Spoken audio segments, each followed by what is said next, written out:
Senate Education Committee, May 22nd at 12:30. We are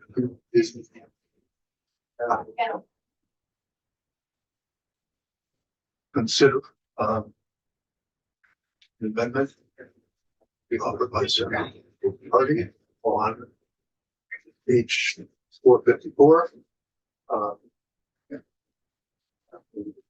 Receiving copies, hard copies.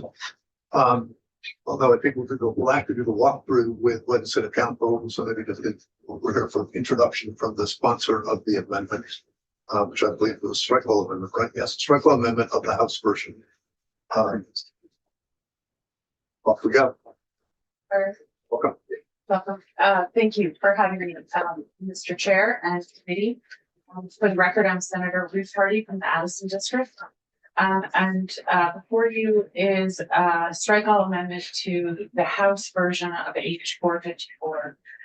And just to be clear why I'm sitting here with this, it's that I was asked yesterday to work on an amendment that would hopefully be a compromise amendment, or to be clear, for the Senate Democratic caucus. So I realize there are 3 members from the other caucus here, so I'm assuming you won't see it as such, but that was the task I was asked to do yesterday, and that is what this is.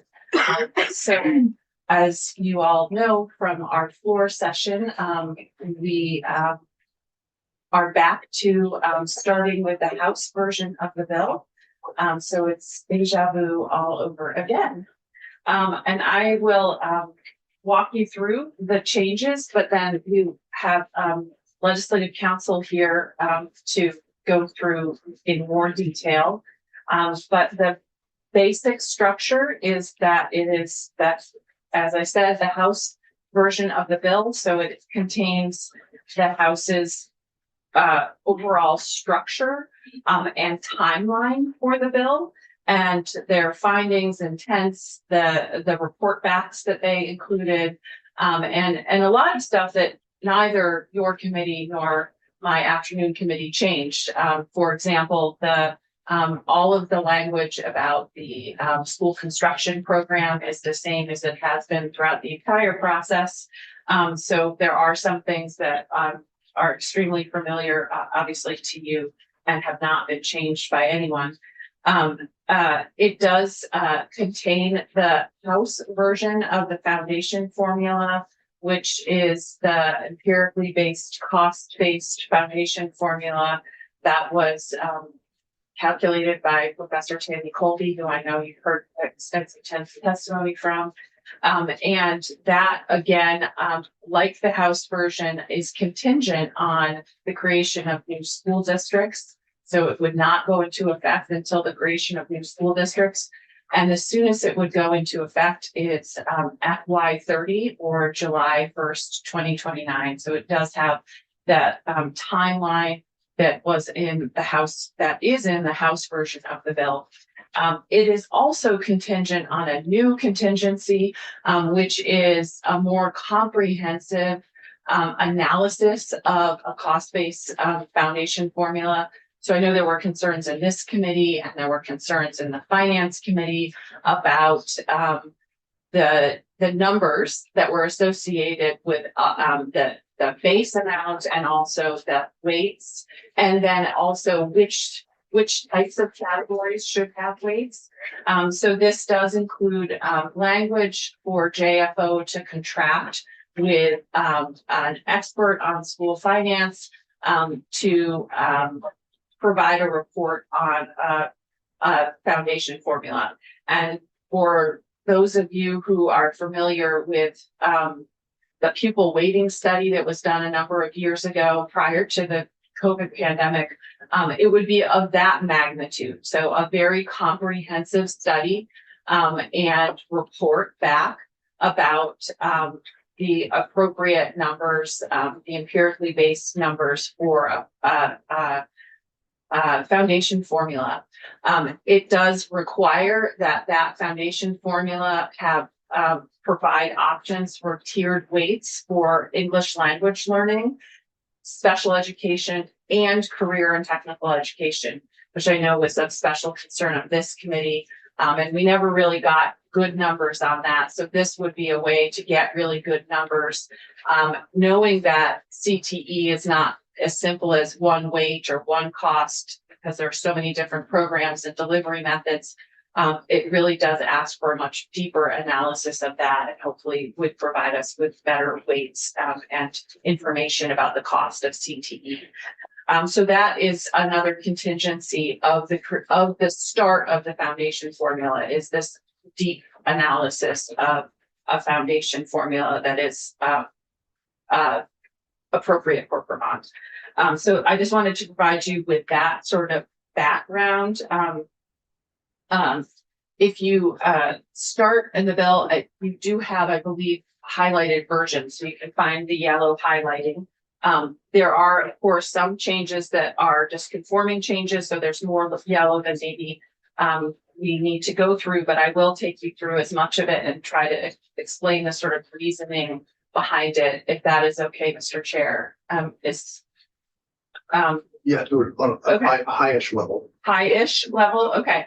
So starting on page 10, it does maintain the Commission on the Future of Public Education, as did your version of the bill. And it does ask them to do two extra things, one of which was what you all included in your version of the bill, which is an analysis of the impact of health care costs on education fund, and also adds language, which is really sort of how do we maintain local engagement and local decision making in light of changes to the foundation, creating a foundation formula, which would sort of do away with local budget votes and also making bigger school districts. So at the bottom of page 10, you'll see some language, how to maintain and improve community engagement and local decision making with transitional and new school boards, and how to improve voter turnout for school elections throughout the creation and implementation of new school districts and a new school funding formula. Many of us have been concerned about the impact on sort of local democracy, broadly speaking, if we move to a new system. And so this is really getting at how can we make sure we maintain that sort of local engagement in our school system, even if we're making these changes. So then moving on to page 16, the bottom of 16, and then on page 17, this creates a school district redistricting task force that is different, both different than the House's version and different than the Senate version as it passed out of this committee. And this is an attempt to sort of reach a middle ground with the membership.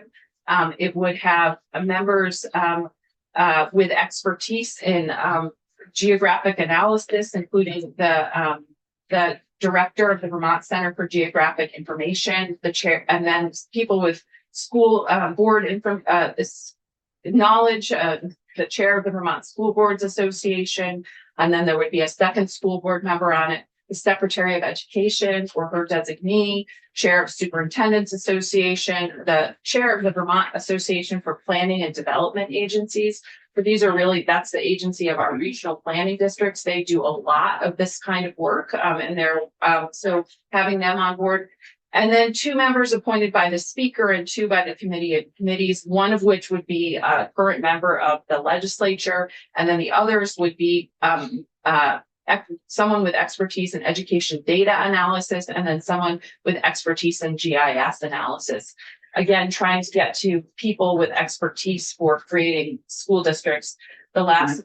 Can I ask a question there? Mhm. So I understand the 1 through 5, why in our version, we had it as the House and Senate members being that. And we would use 1 through 5 as advisors and to get the information that we're looking to get out to set the districts. Why do you believe this is a better setup, having them in the task force without just the Senate and the House being overall seers of the task force? In the end, it's going to be state representatives and senators that are going to make the decision as we are today. And it boggles me why we're doing this. So what this task force would be tasked with doing is creating a recommendation to the Mhm. legislature, and it would have to be 3 options for different maps of school districts. And really, when you're creating maps of a new governance structure, it's incredibly complicated and needs to take into consideration both the sort of geographic information, but also the educational information.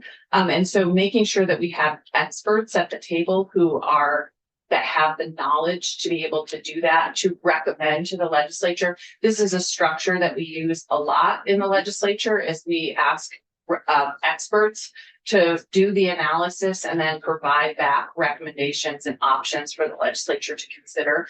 So ultimately, the decision would be made by the legislature, but this would give it opportunity to really have experts with real knowledge of both the system and the geography of the state to provide us with 3 options from which to choose. And this lays out a number of sort of parameters that they would have to consider, including the size of the district and then population, geographic barriers, et cetera. A lot of the things that have been in both the House and the Senate versions of the bills.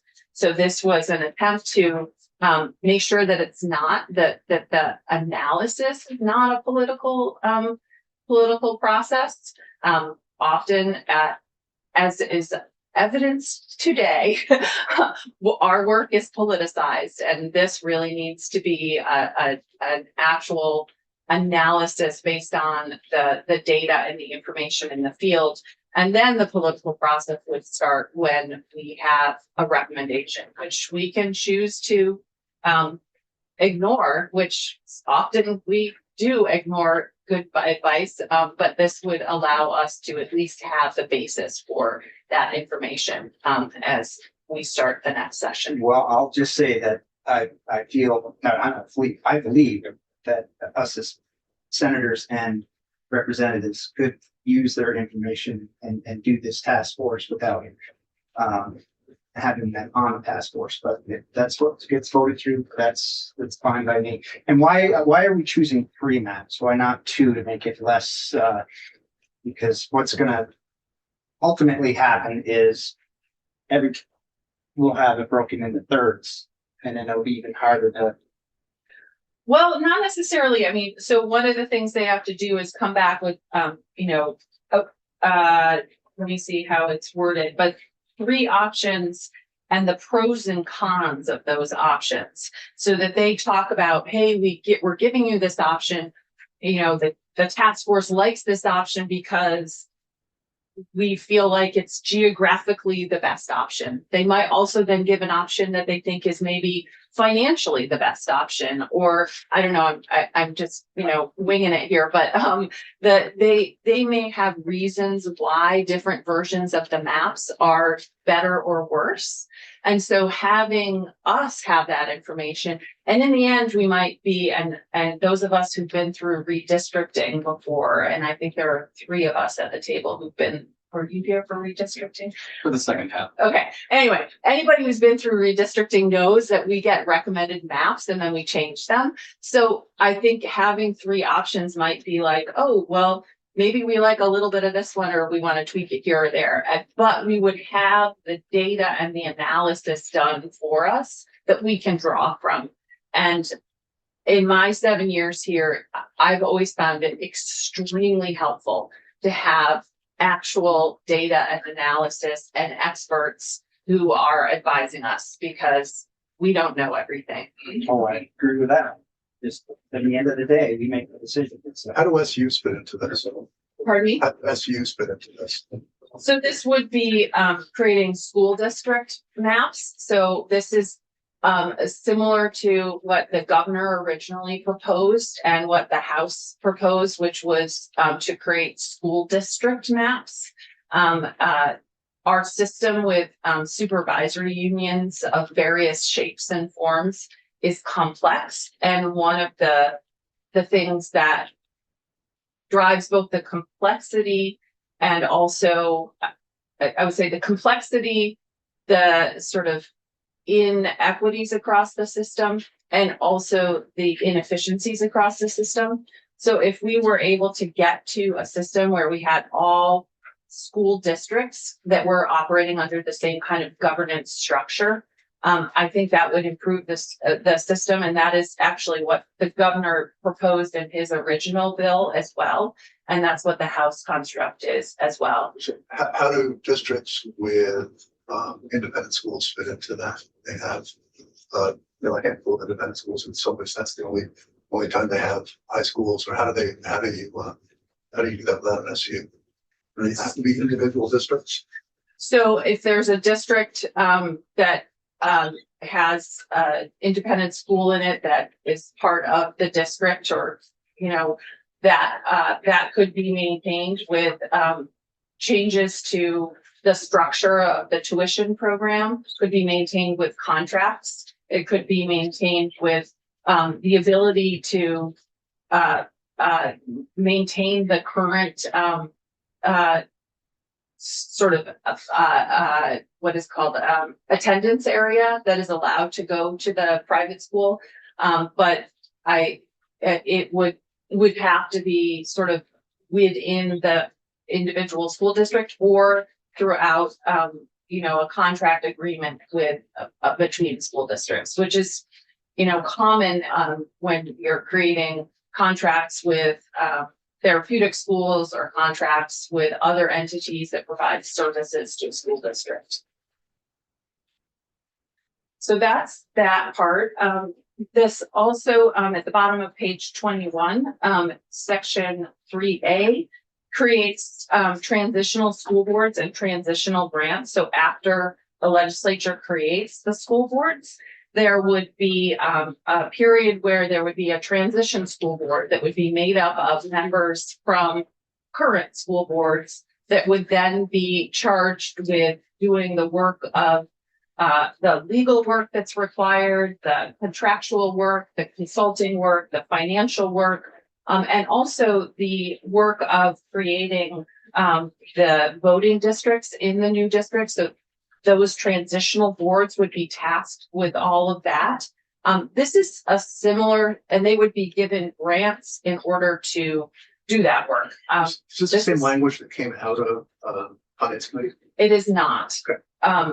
This creates transitional, actual transitional boards. This is very, very similar to the language that was in Act 46. They created the transitional boards in order to set up the new school boards.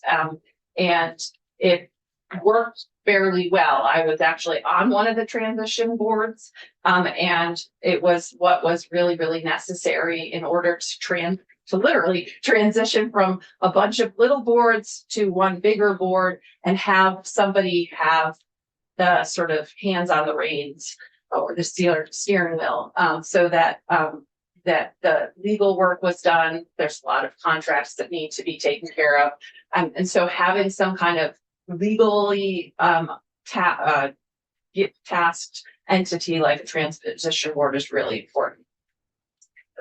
Good, but didn't the finance committee add a 3A that did the same thing? Not that I. They did? Okay. Yeah, okay, that's what I thought. Yeah. Thank That's okay. you. I That's all did realize, That's so okay. yes, they did. That's okay.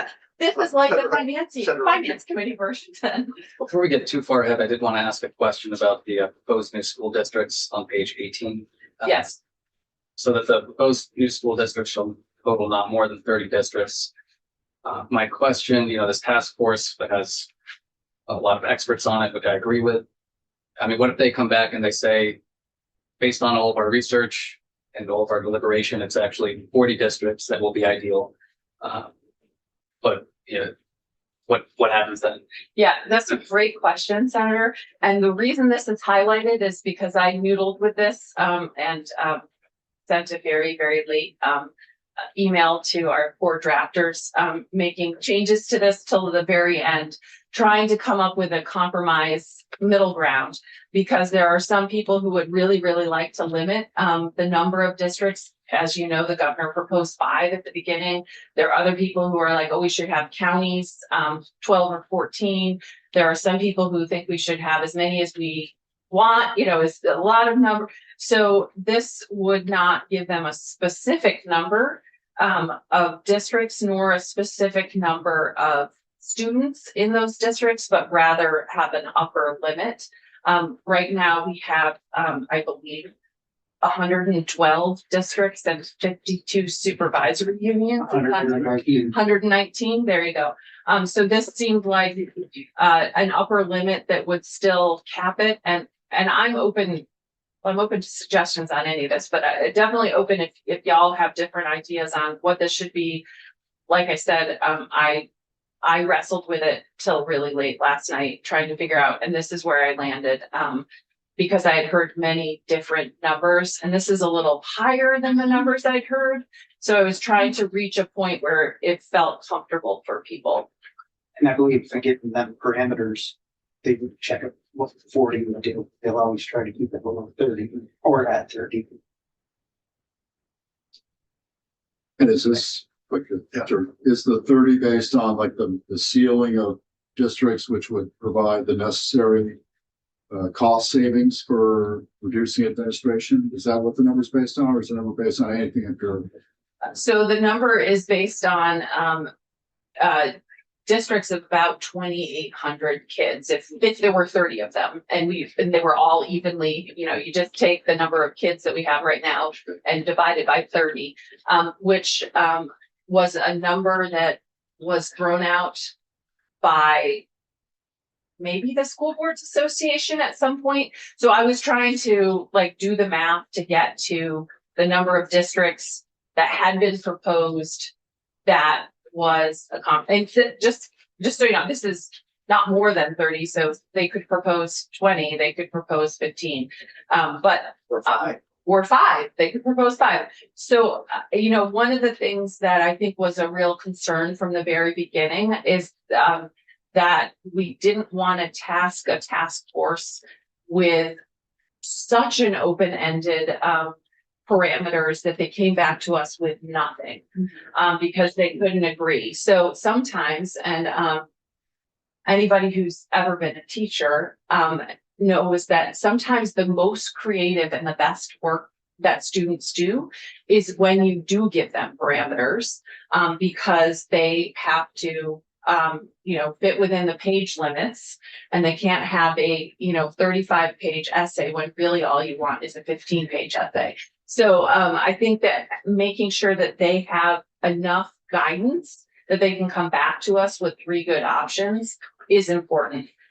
Is 30 the right number here? No, I don't know, but that's not my question. The question was that number based on like a ceiling to get us to recognize certain financial savings of reducing the number of districts, staffs, to the point where we recognize efficiencies. That's my question. it was based on a number that I believe the School Boards Association threw out at some point. Okay, And that's fair. so that's what, and I was doing the math at 11:30 last night. So that's where it came from, and also the desire to have reasonable parameters for them to follow. Okay, We did look at evidence that above 8,000, you can get diseconomies of scale. right. Yeah, we heard both sides of that story. Well, what we heard from the secretary was the data is inconclusive based on Right, 2 citations. that's correct. So the 8,000 is based on that, say that's where I came up with that. So, okay. So a lot of the next portions are the same as the House version of the bill. Then on page 26, there are the class size standards. I know this has been a matter of a lot of discussion and concern. Excuse me, Yeah. Can I just, Yep. I'm just curious, because it's a little difficult because we're using a document we really haven't seen for well over a month. And how come you didn't choose to the Senate version with changes so we could see, okay, this is the highlight of where we changed it, as opposed to taking us back in history to something which we, you know, put long behind us. It's a different approach, but it's an approach that, you know, personally find quite unsettling, because we moved beyond the House version on day one. That might be a question the chair can answer, because we moved back to this version this morning. Whoever can, There was no dissenting vote on rule suspension to move it back to this version this morning. my point is, it's unsettling because this is like, we're looking at modified language for a document we haven't even seen for a month. And now we're trying to reconcile where, you know, what changed, but what changed from a month ago. But this is what's on the floor. Oh, I recognize, I'm not questioning, I'm just asking. I guess I'm asking why that tactic was selected. And we're talking to the sponsor of the. That's not necessarily a fair question to the sponsor of a bill amending what is on the Well, floor. here we are, so who can answer? It was so. So I think maybe a solution would be, we don't have a lot of time. Dude, I wanna know what's in all pages between the highlights. Because I haven't seen this thing in 3 months. So we're talking about a bill that's been amended. That's a strike all amendment. And I'm not gonna vote for something I don't understand. If I might, sort of follow up on Senator Ron Hinsdale's, comments. This was a procedure that we all voted on the floor this morning. And I was given the instructions to make amendments to the House version of the bill because that's where I was told we were going to land today. So amending the Senate version of the bill and having to have our drafting attorneys go through all of that was not a good option. We didn't all agree to it. Well, It was debatable. it was debatable, and I think that we are trying to get a bill across the floor that the majority of senators can feel comfortable with. And this I was wanna the go through task I was section by given. section. And then highlight the highlights. Well, I think We're gonna have. Zero walkthrough. we can, yeah, I mean, I think that the legislative council can walk you through it. I'm happy to do that. I know the bill extremely well, but I think what I was invited here to do was to talk about the amended version of it. And I'm happy to answer any question or do whatever the committee finds helpful. High level overview. Okay. The walkthrough. So page 26, the class size standards. I know that this is something that you all debated at length here. And I know that there are lots of people who have concerns and questions. And so I attempted to come to some middle ground with the class size standards. So the average class size, and by the way, I'm saying but also there was a group of us working on this, including Senator Ron Hinsdale yesterday, that talked about all of these changes. The class size standards for kindergarten and first grade, 10 students, and again, this is an average minimum. So that's important. And then for grades 2 through 5, 12 students. 6 through 8, the sort of middle school students, 15, and then for 9 through 12 high schools, 18. And this is lower than what is in the House version of the bill. It's a lot lower than what was in the governor's version of the bill. You know, some of it is based on the 10 students.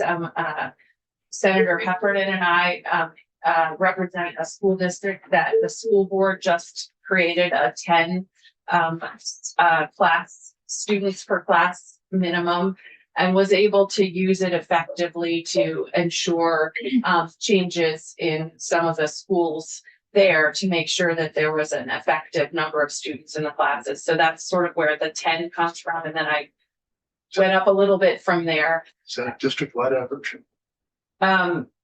It's the same language as before, so it is specific to it's the school complies with, so school. Each school. And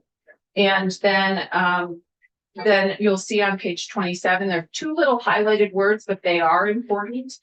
One is that the previous language that came over from the House said that these minimums, average minimums, had to be maintained over 2 years.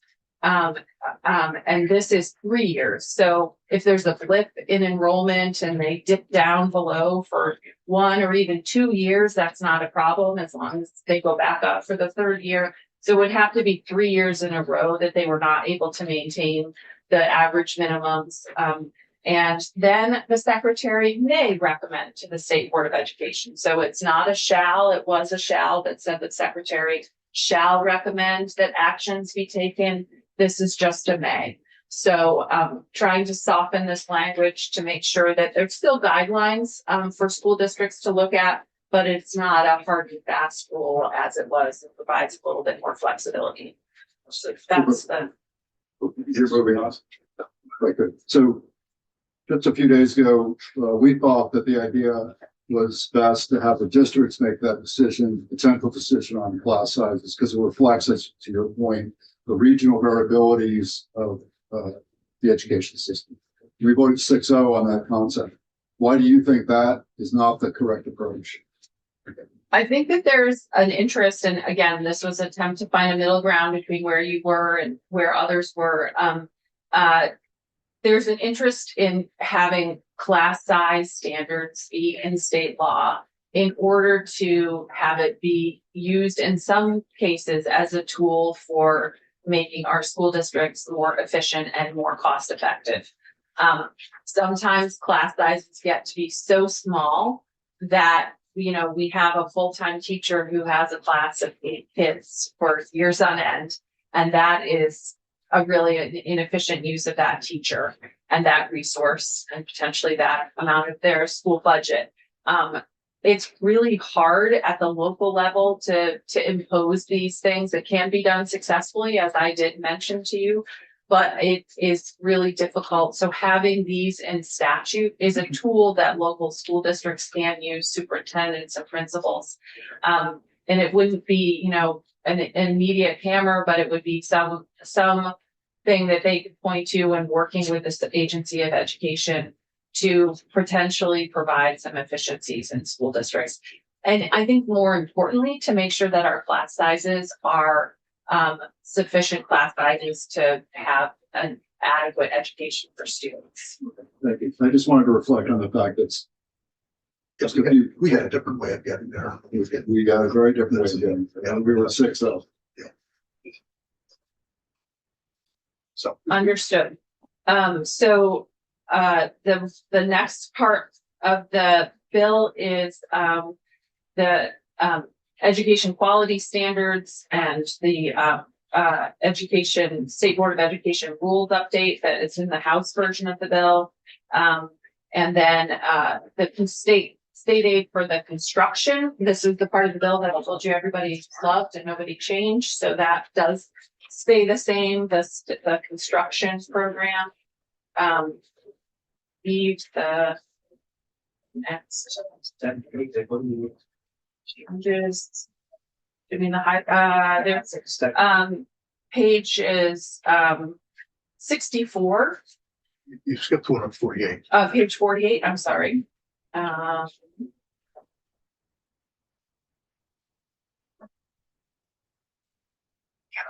Oh, 40, thank you. That's a small little highlight, but a significant one. And I know that this is very important to the chair. So this is the language about tuition to approved schools, to improved independent schools.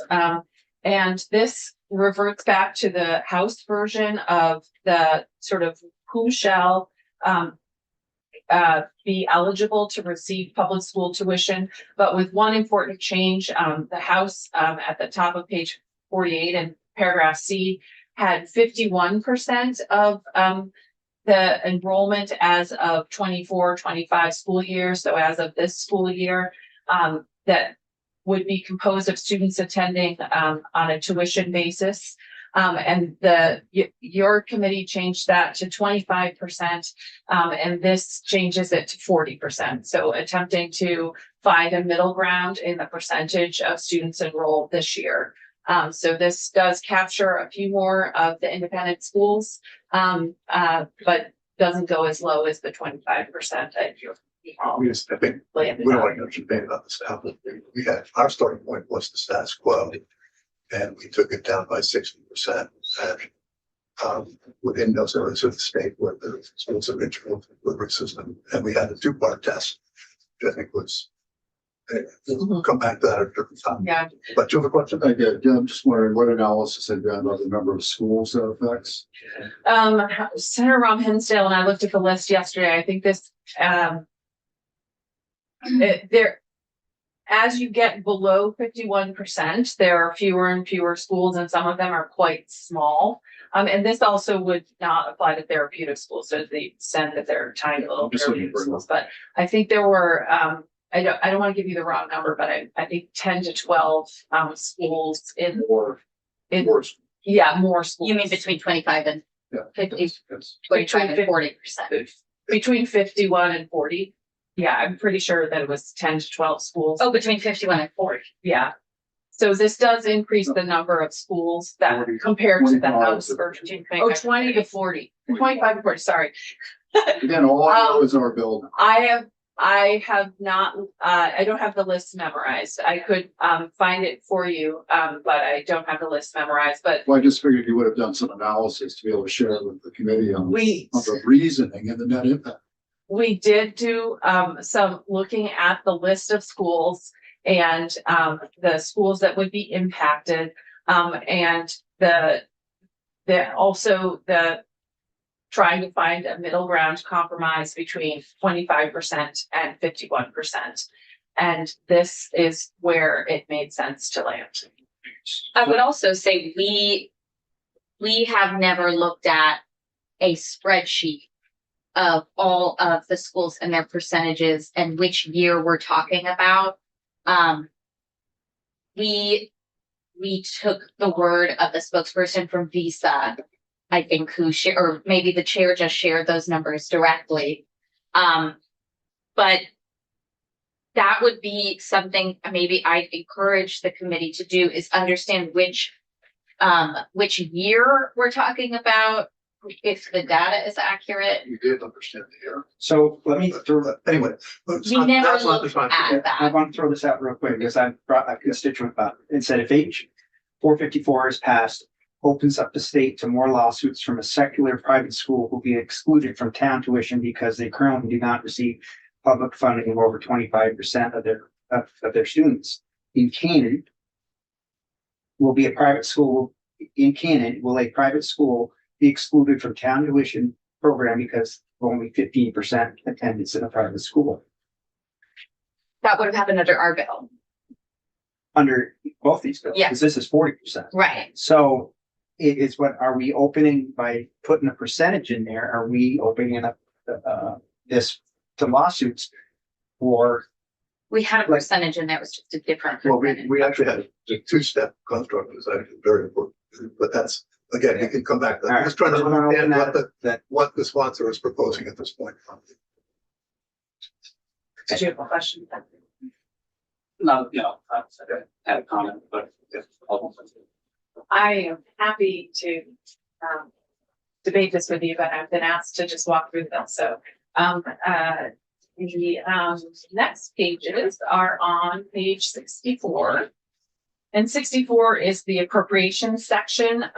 This is largely the language that the Senate Appropriation Committee, approved. It does make a tweak in order to fund the foundation formula report and study. So this is highlighted because there were changes to the appropriations. And if there are other changes to the bill, we'll need to tweak this section again.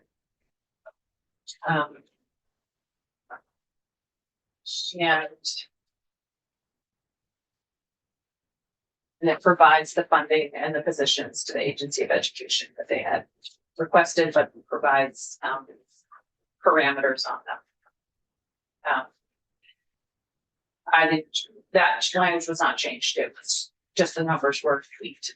So the next page is on 78.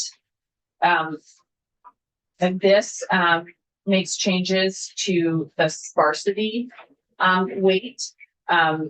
You all talked about this a lot. I talked to as many people who would listen to me rattle on about the problems with the sparsity weight.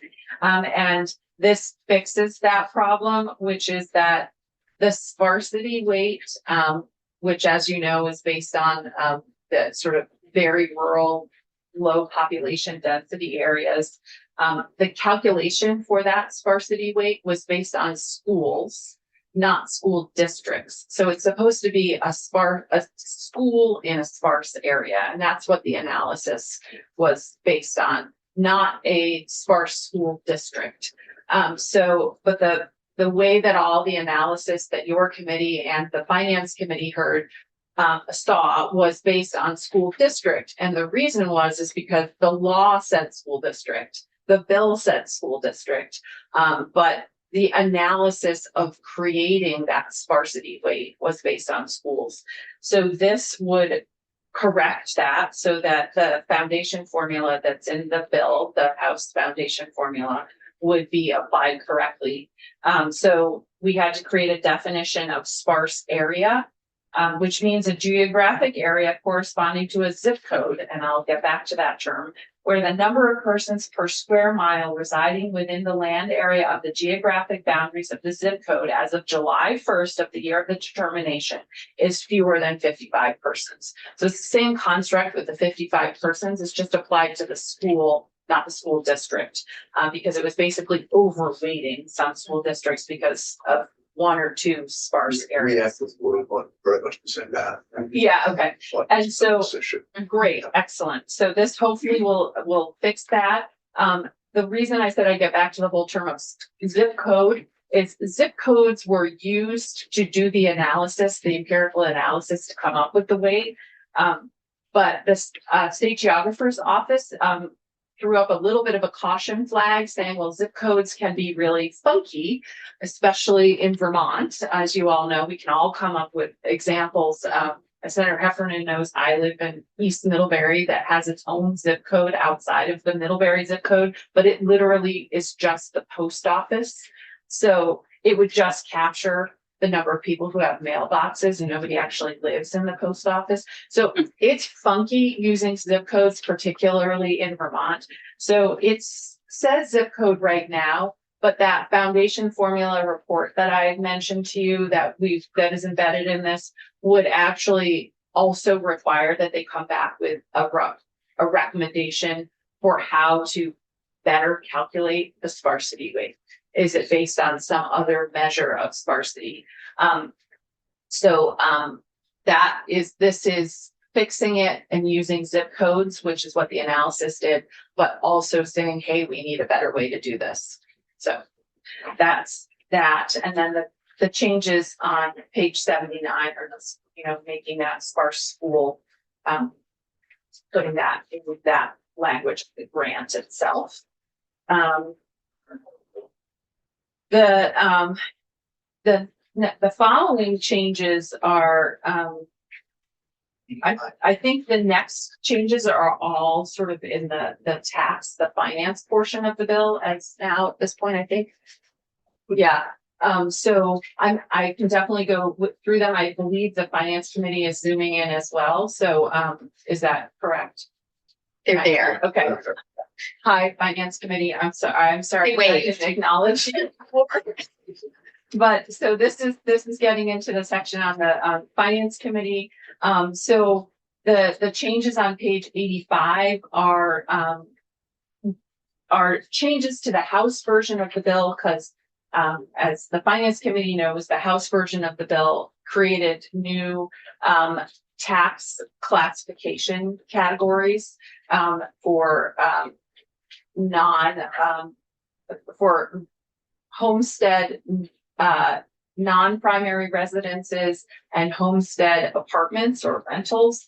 And so this is changing to make sure that there's still just a homestead tax rate and a non-homestead tax rate to be consistent. It doesn't have 3 different non-homestead rates potentially. So it just goes back to basically the sort of current law construct of just homestead and non-homestead.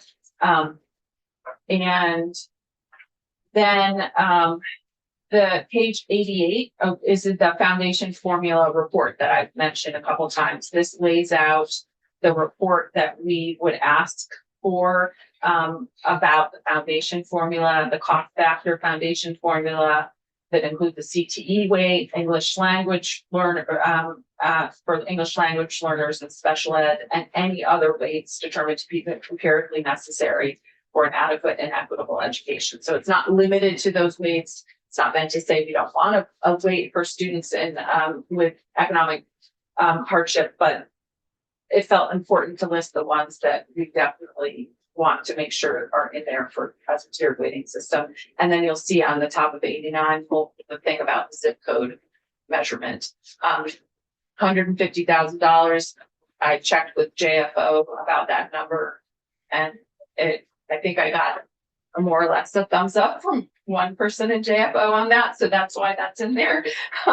And then the bottom part of the page, this is the transition language that you all came up with for the education opportunity payments.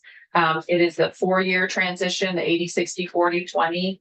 And it allows the school districts to transition into their foundation formula amounts. And then the adjustment for inflation and the transition gap language, this is all highlighted, not because it's actually the same as your language, but it's different in house language. That's why it's highlighted and it's in there.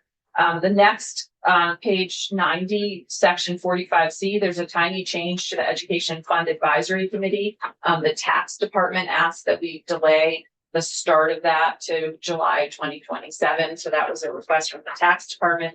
These are changes that we did in finance. The page 93, this is a shout out to my friend Senator Chittenden, who hopefully is listening in the other room.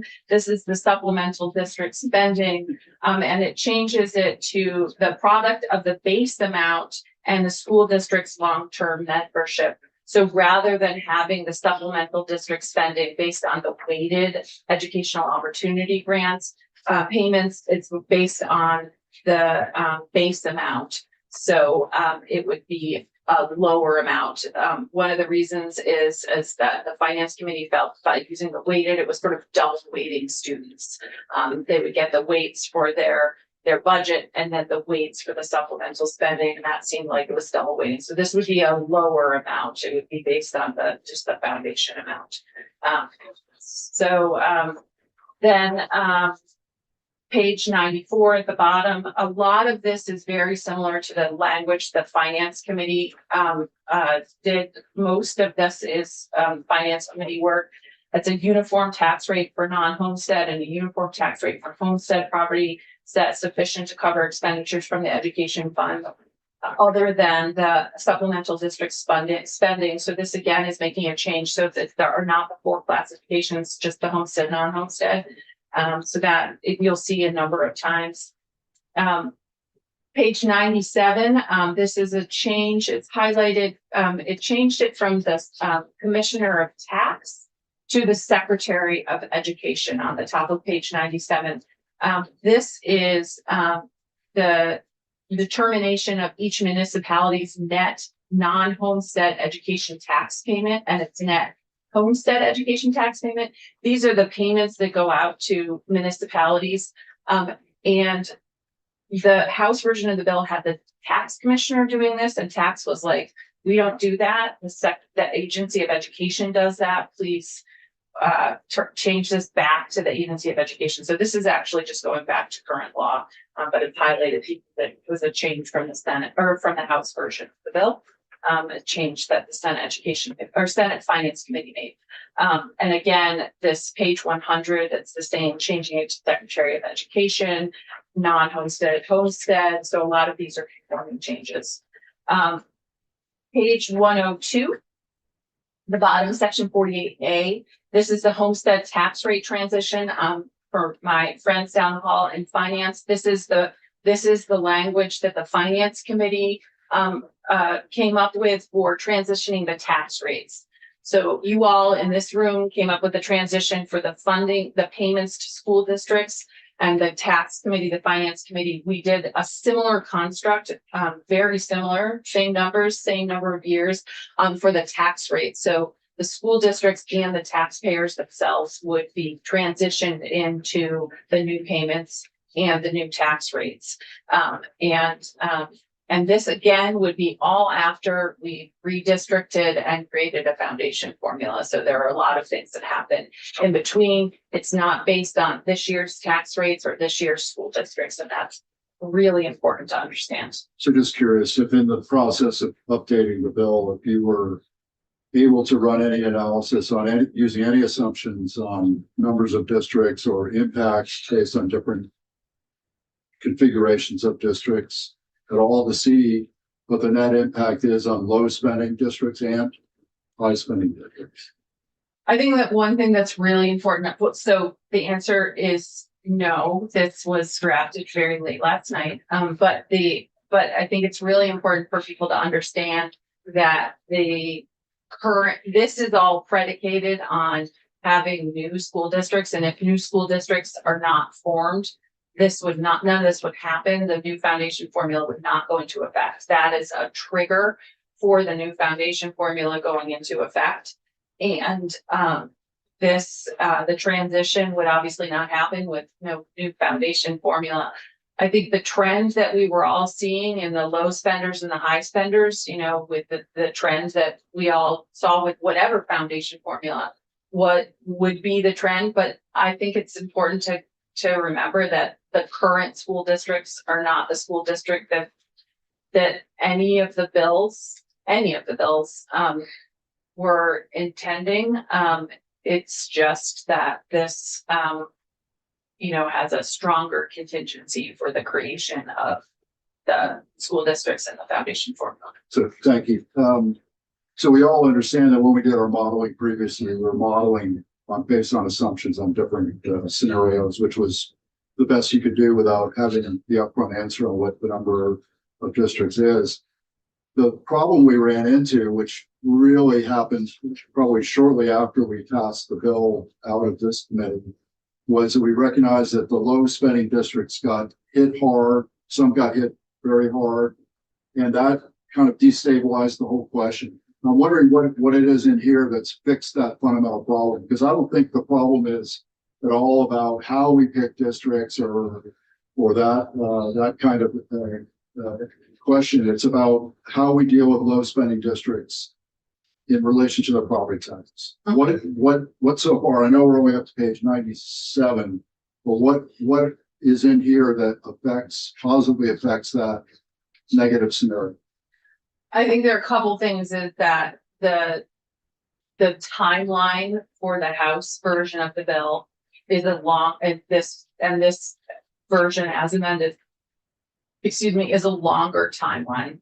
So it creates a lot more steps that have to happen before a foundation formula would be enacted. It doesn't enact it in 2 years from now, and it doesn't when school districts would be nearly impossible to create.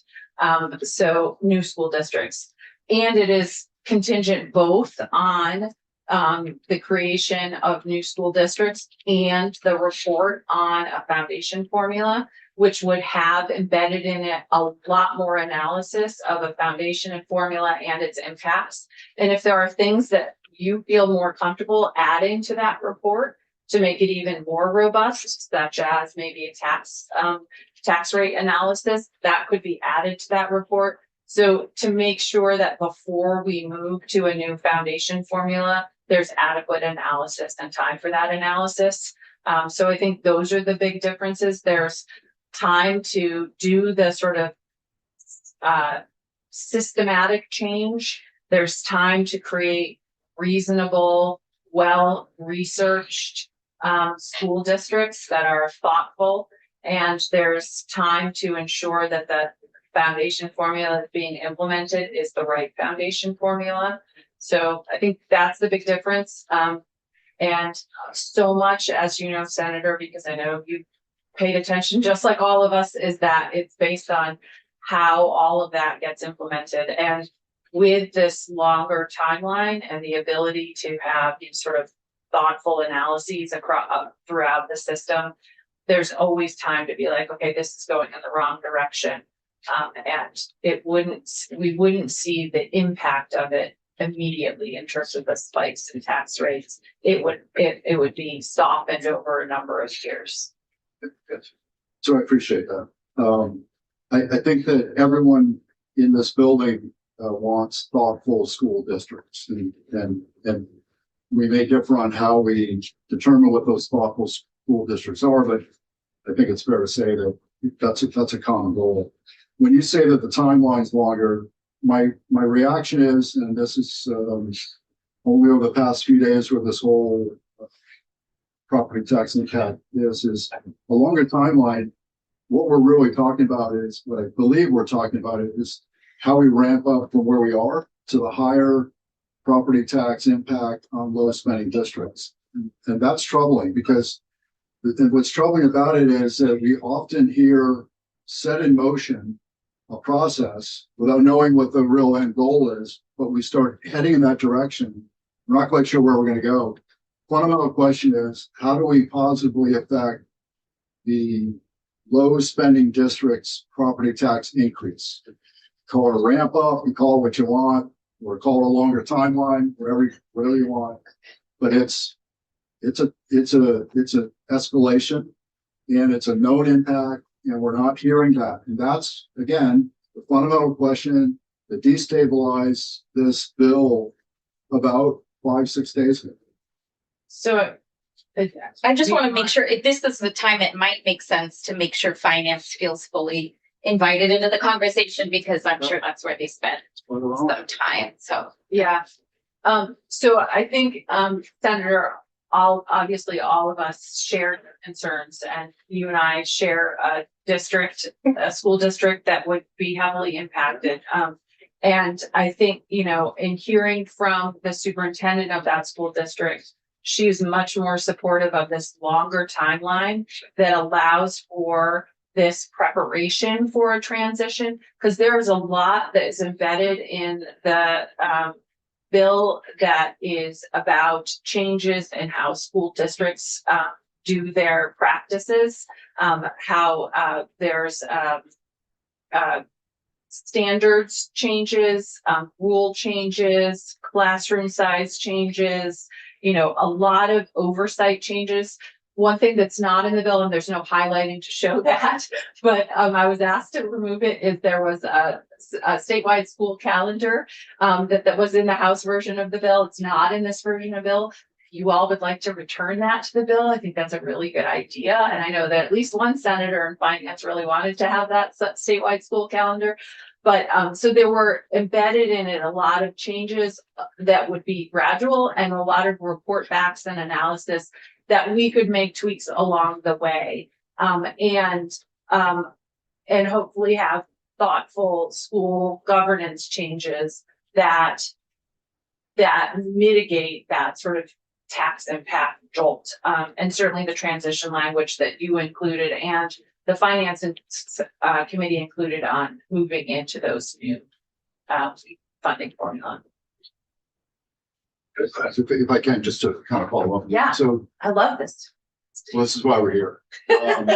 So again, what I'm hearing is, what may have been a 3-year ramp up to this, in this particular case, you highlighted Slate Valley's, their superintendent did a great job of sensitizing us to this impact. So 3 years up, 22% property tax increase versus 5-year ramp up to 22% property taxes is still a 22% property It's tax. not a 22% property tax. It's in that order. So no, it wouldn't be, because there would be it wouldn't be the same school district. So that's the thing, is that this is all predicated on new school districts. And so if there are not new school districts, none of this would happen. No, absolutely. It just wouldn't happen. So I think it's a false narrative to say that, and that was based on current school districts, current year spending. And that's what that analysis was. This would be based on new school districts, new spending. So it's not an apples to apples comparison. Right. I share your concern, Senator, and that's one of the reasons why I think having this slower ramp up with more time to make sure we understand what's going to happen is much more preferable. Okay, well, I do appreciate though the fact that that particular superintendent, who I find very professional, Shout out to Brooke, we love you. that, you know, all we can deal with is we make assumptions, we see what the impact is, and we make decisions based on the impact. Yeah. So I'll leave that there. I am curious though why you decided to pull out the statewide, school calendar. I would love to have it back in there if you want, but there were I other didn't change it. there were other people who wanted it to come out, and so In the House bill, you took. yeah, you took it out. You took it out. I don't think we had a huge discussion about it, but this is where it came out. It was, so I was trying to be respectful of that decision that you all made. I think it should be in there. I think it would be helpful to have. It's something that the state has tried for 25 years and haven't. And I think the Secretary of Education did testify that she was game to do it. So, but We didn't have time to take. I just mention it. If you all want to put it in, I'm happy to do that. Okay, so moving right along, page 111 is this is the work of the Senate Finance Committee. This is the property tax deduction section. So as the governor introduced the bill, he introduced a concept of a property tax deduction instead of a property tax credit. This is the income sensitivity portion of our program. The House took the concept that the governor had and expanded it and ramped it up more slowly. And I know you all haven't spent a lot of time on this, but I know my friends down in finance know all about this. And the Finance Committee did a lot of work to try to stay with that concept, but also spend less money, frankly, to make it a little less expensive. The House added $45 million to the cost of the income sensitivity part of our tax system. And the Senate Finance Committee, through a lot of deep negotiating and trying to find compromise, tried to come up with a concept that was not that backed off the $45 million tax credit. So this stays with the current law cost, which I believe is 165 million, 150 million. So the same cost as the current, which is what the governor's proposal also did, I believe, but ramps it slightly differently. It goes up to $100,000 of income and a house site value of, depending on the income level, either 400,000 or 420,000, 25,000. It also does have I hate to say inflator, it's not necessarily inflator. It indexes it and it asks the tax department to come back to us with a report on this, which is later in the bill. A report based on essentially, we ran out of time to continue our analysis. We weren't entirely 100% happy with this. So we asked the tax department to essentially say, hey, if you have better ideas in December, come back and tell us, and also recommend to us what kind of index to use.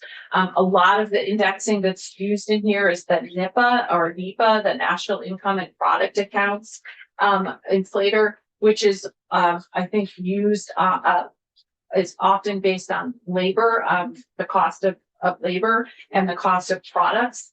Whereas this kind of inflator or indexing that we need for this is more based on real estate costs. So how much does a house cost?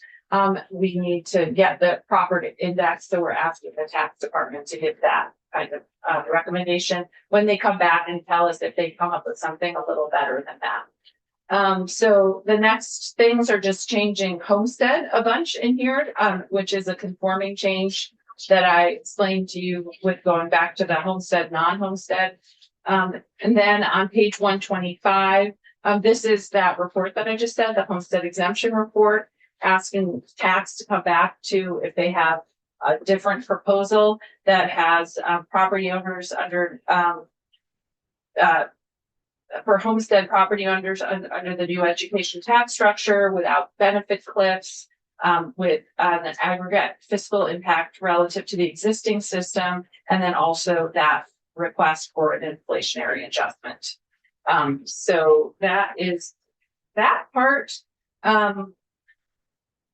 The next part is on page 129. The next tiny little change is the we created last year an education fund advisory committee that will start making recommendations about the education fund. We did this last year. It was actually proposed under Act 127, the people waiting thing. It didn't, people waiting bill, it didn't make it into that bill. So we put it in last year. This is really to have eyes on the education fund and to answer some questions for the legislature. There was this sort of nagging question that's a sort of holdover question from the people waiting study, but it's still relevant under a foundation formula, is methods for ensuring that school districts spend their educational opportunity payments on the costs that underlie the Vermont's foundation formula. So if we're giving school districts a weight and the associated cost amount for helping students who are living in poverty or educating students who have English language learning needs, how do we know that school districts are using the funding for that purpose when it's for a weight? So this is just added to the work of that oversight committee to really think about what do we do, what do we maybe need to change to make sure that we have that analysis. Some of it's embedded in our education quality standards, and would be some of the updates to the rules and those standards, and graduation standards, but some of it is more of a financial sort of oversight. And so that's why this is added. All of this miscellaneous tax stuff is really the same, has been the same all along. There's not as much highlighting in here, but all of this is the same that the finance committee did. We made some little tweaks in there. Let's see, on page 140 is the Beth will do the, we'll get it from Sharon. okay. Yeah. So, well, this I think is Kirby's section, so I'm not even sure you guys. It's the tax section. This was just technical correction that needed to happen, and that's why I couldn't remember it. Then the last thing is in the effective dates. The effective dates for all of these bazillions of sections is the same as in the House version, as I've mentioned. But on page 143, the effective date for the new foundation formula would be that's an added provision that the General Assembly has received the report for about the foundation formula. So those are the changes. Happy to answer more questions. Does this bill do anything in, we started in 2 years. We had the foundation formula starting in 2 years because we were concerned about costs and what might happen if we let it go on. Does this do anything to hold down costs for those 40 remaining years? So there is a lot embedded in the bill about sort of education quality standards and oversight by the Agency of Education. Also the class size language in order to sort of move to that, the creation of the school districts. So there's nothing that happens immediately, and I don't think any of the bills had anything that happened immediately. But there is work that happens over the next 4 years before the new school districts go into effect. Okay. So a lot of that is sort of oversight work. Question? Yeah, I'm gonna show my ignorance again, sound like a broken record, but without having the district boundaries established. One of the lower spending districts spent lower because couldn't get budget pads. And that took away from the students, the quality of their education. Yeah. So I've been asked by a number of constituents, and I didn't have an answer, is this good? How am I gonna be able to vote on this? I mean, what are we actually gonna be able to vote on, the towns? And we won't know what district they're in, those district lines are for. Because the state funding formula is basically gonna feed money to the state education tax rate's going to be set. So the only thing they're gonna really be able to vote on is any additional spending they wanna make, correct? Yeah, so the construct of the foundation formula, as you know very well in this committee, would sort of do away with the necessity of local school budget votes. And, you know, I think that all of us have this comfort as a former school board member. That is an uncomfortable thing for me, and it's something I've had to really sit with a lot. And, you know, so yes, I have those same concerns. But school districts would be able to vote on the supplemental spending if the school board chose to go the route of asking for supplemental spending. They would be able to vote on bond votes if there was a bond vote for a school construction project or repair project. And they would be able to vote on their local school board members, you know, so there would still be school board member votes. So you know, that is one of the reasons why I added that language. You know, other people had that concern. So I was trying to get at, you know, how do we maintain that sort of local decision making? And is there a way to do that? You know, a lot of people feel like the thing to do is to move to a foundation formula of one kind or another. Now we may disagree on that, but has been something that's been consistent across every proposal. And what does that mean for local voters? And is that a good thing? And or not? And so I think those are still questions that a lot of them are somewhat philosophical. Or follow-up. So the problems we're envisioning are hypothetical, because once the boundaries are established, a lot of that will go away. As far as, you know, we got this one municipality that has always voted down the budget. So now they may be in a different district. The other issue I've got is by extending the time period or extending the runway on this, how do we guarantee continuity to the process? Because some of us probably won't be in here 4 years. Yeah, so I mean, that's a great question. I think the way that we maintain the continuity is that it's literally in the law. So there are deadlines throughout the bill about things that have to happen by a certain deadline, whether it's a report back or a task force creation or some kind of information that comes back or some kind of effective date trigger. That's why there are so many effective dates in here. And I know that you've seen the really awesome timeline in color that John Gray created. That shows you sort of like stepwise what is supposed to happen. And it is kind of a leap of faith in some ways, but it also is, if this bill or some version of it passes, it will be the law. And that's what, you know, that's how we'll hold ourselves and everybody else who's in the process accountable. Well, thank you for the work you've done on this. You're welcome. Thank you for having me. And Thank you. yeah. If I could ask. Yeah. So I'm going to disagree with you just a little bit, Senator Williams. There's no myth here. This is math. Okay, we make some assumptions on districts. We make those assumptions. We do several models, and we see what the net impact is in those low spending districts. I think it's fully in our capability to do that. It's not something that's a year out or 2 years or 3 or 5 years out. Make a couple assumptions, you see what the impact is.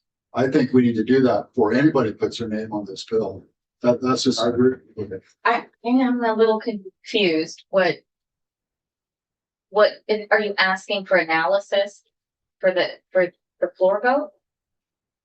I'm asking for some analysis before we do any vote, whether it's out of this committee, whether it's warrant the. I'm not quite sure what the process we're in. We're all talking about something which we can actually see numbers.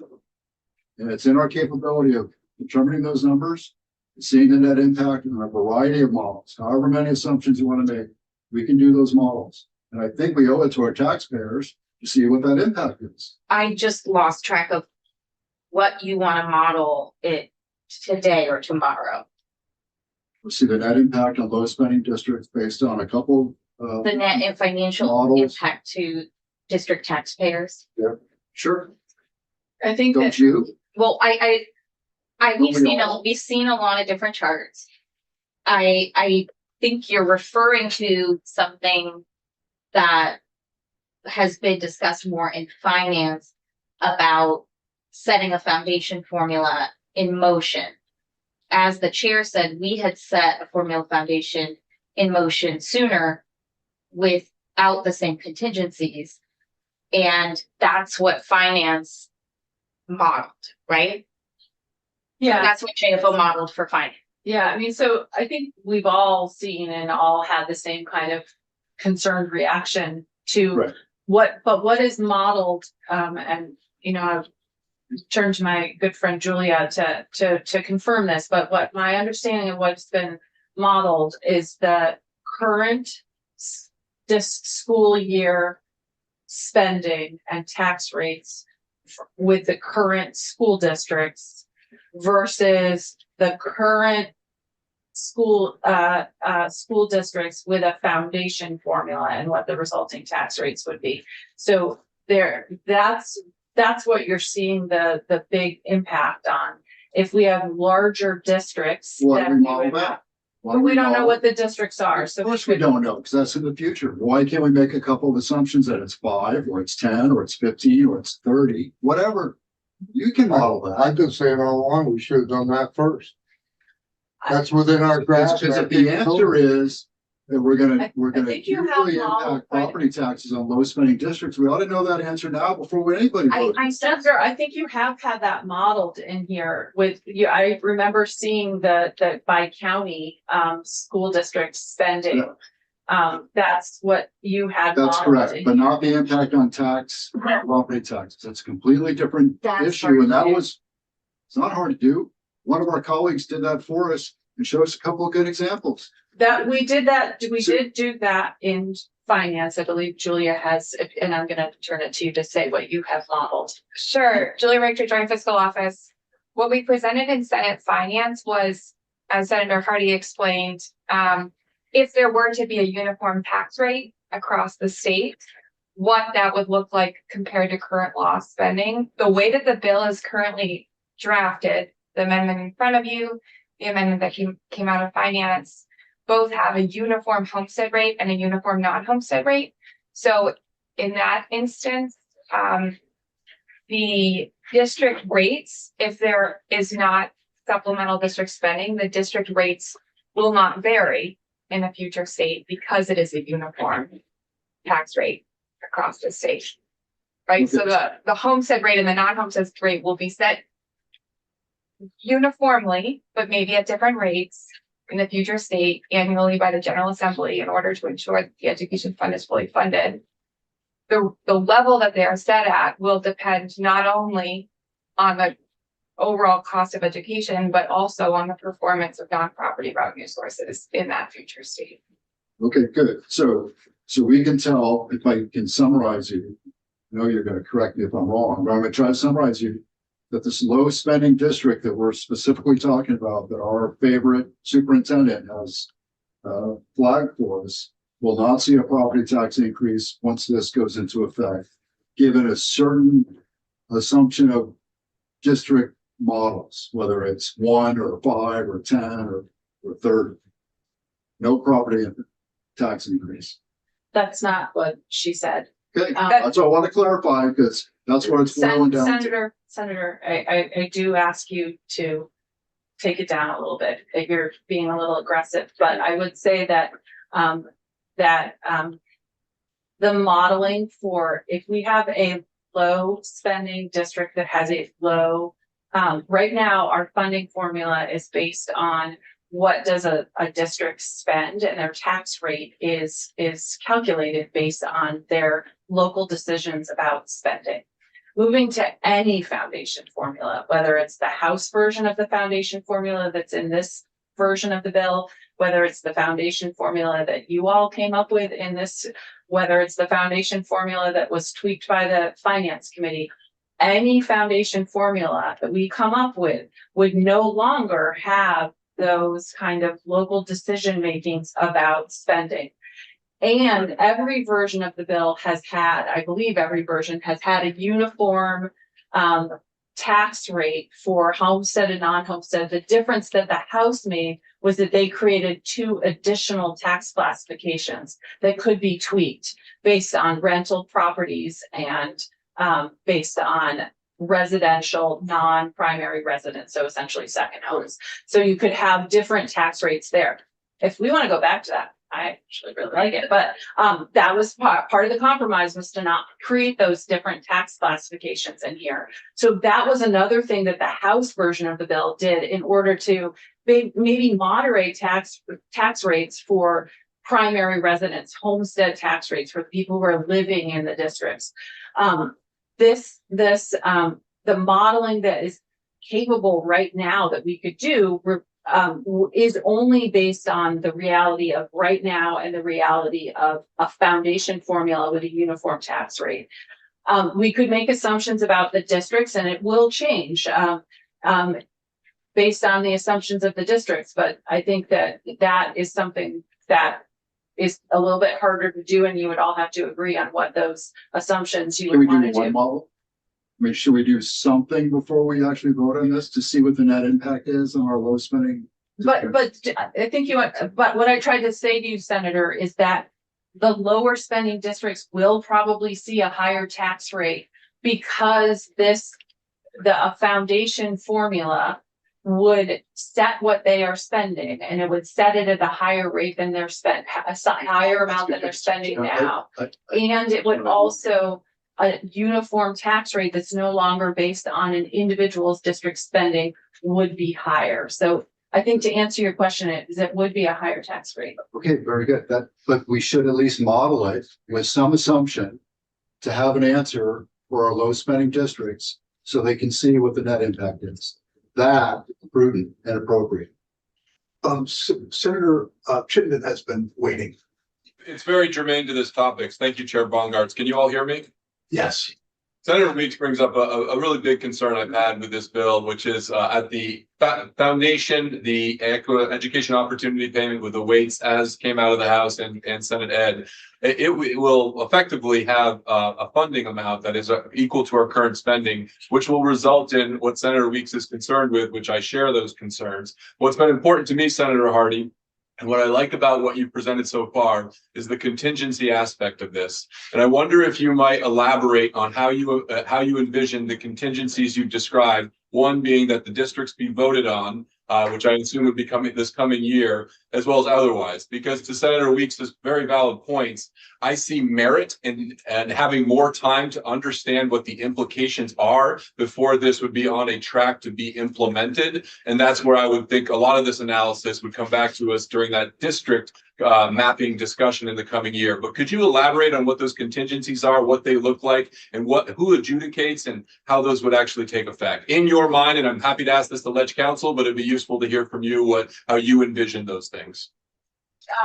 Thank you, Senator Chittenden, for that question.